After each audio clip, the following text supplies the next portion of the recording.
Let's talk about Imran Khan, the former cricket star turned prime minister at the center of a political storm in Pakistan. He was kicked out of office last year, is now facing more than 100 legal cases, and was briefly arrested in May. It led to huge protests and violence.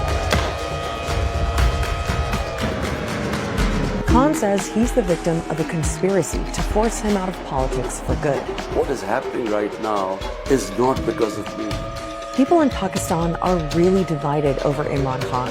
His supporters see him as the only hope for their country. Imran has basically become a prophet of change, while his opponents accuse him of spreading lies and fueling a toxic style of politics. This became a two-way fight of rhetoric of like good versus evil. So who is Imran Khan? Why is he so divisive? And why is politics in Pakistan in such chaos right now?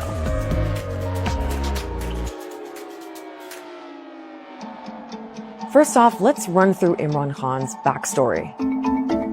He was born into an upper-class family in Lahore and went to an elite high school. He studied at Oxford University in England, but it was his cricketing career that made him into a superstar.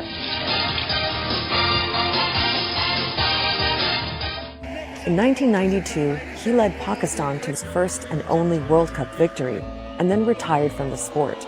He's easily the greatest Pakistani cricketer of all time. A very glamorous cricketer too. That glamour, of course, brought him to the attention of high society in London. In the early 90s, he was hanging out with rock stars and royalty and married a British aristocrat.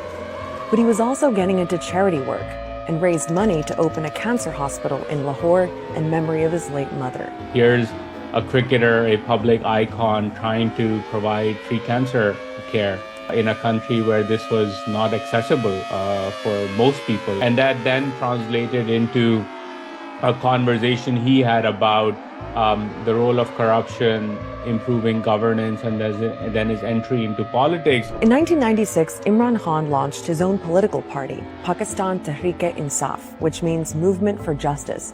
He styled himself as an outsider on an anti-corruption mission, but his political career didn't really take off until 2011. That's when he held 2 rallies in Lahore and Karachi. Tens of thousands of people showed up. He was promising to bring a new kind of politics to Pakistan. And 7 years later, that message helped him get elected as Prime Minister. मैं ये आपके सामने ये pledge करता हूँ कि इंशाल्लाह ये एक बिल्कुल आप मुख्तलिफ किस्म की पाकिस्तान में governance देखेंगे. Now, until Khan came on the scene, Pakistani politics was dominated by 2 parties and 2 families. The Bhutto family, which is linked to the PPP, and the Sharif family linked to the PMLN. That's the party of the current Prime Minister, Shehbaz Sharif. For years, the 2 sides have been alternating in power, a pattern that Khan was determined to break. To demolish what he called the grip of dynastic politics in Pakistan. He's very popular among young Pakistanis who do not see the old guard as being representative of their ambitions and aspirations. He's also popular among middle and upper middle and elite classes. They are of the view that Pakistan have been harmed by the politically corrupt elite for too long, and Imran is our hope. Now, there's another layer in Pakistan's politics that you need to know about, and that's the military. Since Pakistan's independence in 1947, there have been several military coups, and generals have ruled directly for 33 years in total. But when there's been a civilian government, the military still plays a big role behind the scenes. They have like such a strong, influential meddling going on that no government in Pakistan really gets formed without their involvement. And it seems that was also the case for Imran Khan, that the military was pretty influential in his rise to power. This is something which is acknowledged by the military leadership of that time. People who have subsequently came out after the retirement and acknowledged and confessed that yes, we have helped Imran win. And Khan actually sold himself as a candidate who could work with the military. They were seen as being on the same page. The constant struggle and tension between civil and military establishments in Pakistan was something that people expected would end with Khan coming into power. But it didn't. Here's what happened.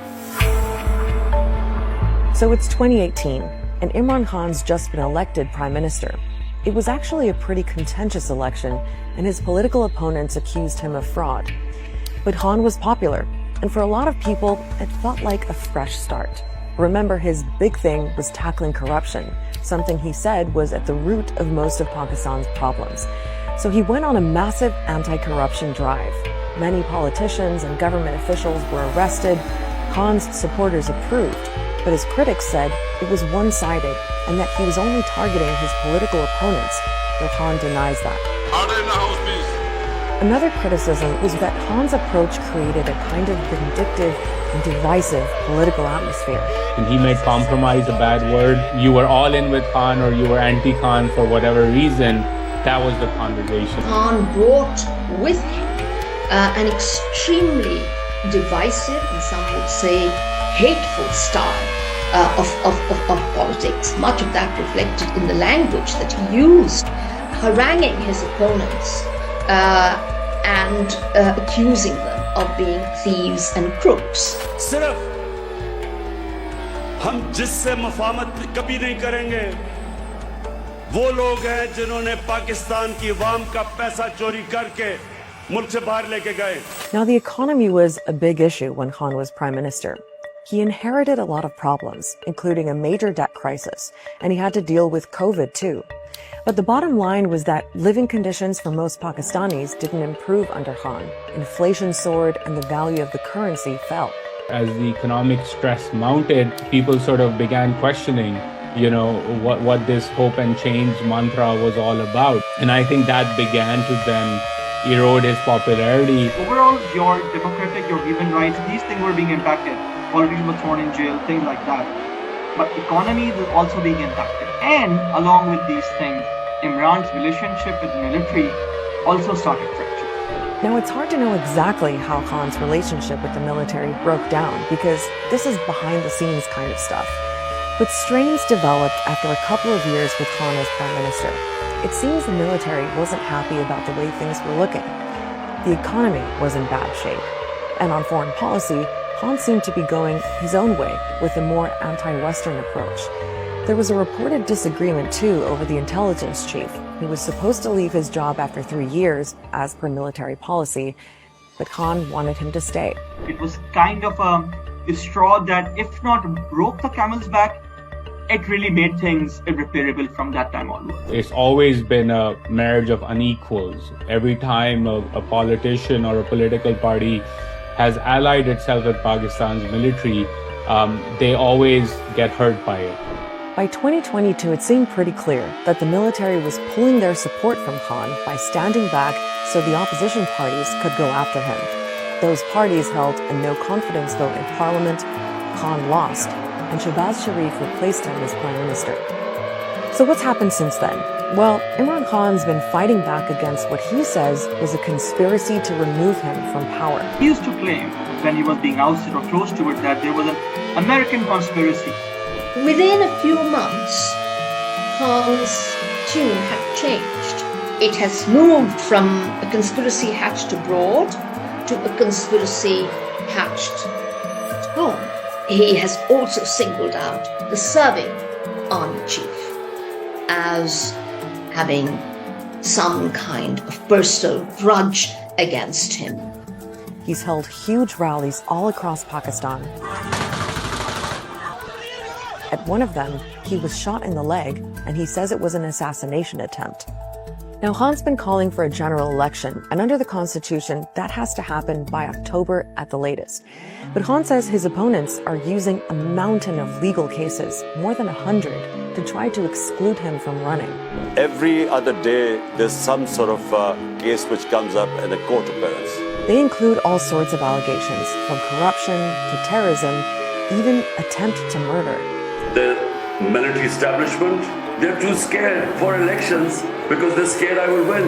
So because of that, they're doing everything to make sure that I get out of the race. Being convicted on any one of these would lead to his disqualification, which is, I think, what they are trying for. It all got pretty dramatic in May, when Khan was arrested in connection with one of the cases. Anger against the arrest of Imran Khan has turned into violent confrontations Tear gas shells have been fired at this crowd, blocking the main highway towards Islamabad. These are the protesters, and that in the distance is the police line. And since that violence, thousands of people linked to Khan's party have been detained, including senior leaders. An absolutely massive crackdown, undeniably. The state has really come down hard on Imran and his party in a very brutal manner. The government is using similar tactics that he tried to use against them, and it's taken things to the next level. To his supporters, Imran Khan is the ultimate political victim.